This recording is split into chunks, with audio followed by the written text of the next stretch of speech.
This is the Lone Crater YouTube. We hope this video helps. In this video, I will show how to use Flying Nimbus in Anime Vanguard. Only ways. First, identify a fast melee carrier on your team that benefits from mobility. Next, deploy Flying Nimbus behind cover to maximize its evasion aura while keeping line of sight for buffs. Finally, time its speed burst to coincide with your carrier's engage window so they strike first and avoid enemy counters with minimal risk. Flying Nimbus uses 3 core mechanics you must master. The speed buff extends movement so your skirmishers can reach objectives or retreat efficiently. Passive evasion lowers enemy accuracy, making it ideal for escorting fragile damage dealers. The active shield absorbs a single hit, letting you bait enemy commits safely.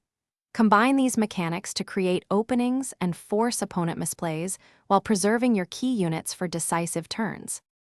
If you're finding this helpful, please subscribe and like so I can make more guides.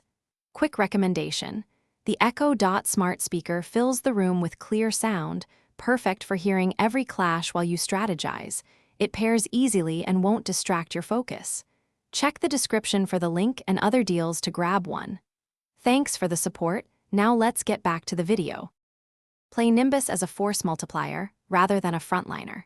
Move it through safe lanes and leverage terrain to maximize multi-ally coverage during engagements. Keep it adjacent to a sturdy screen unit to prevent easy removal by ranged or area damage.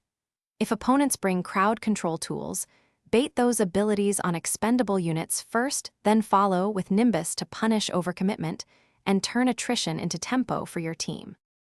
Thanks for watching. Consider subscribing if we helped you.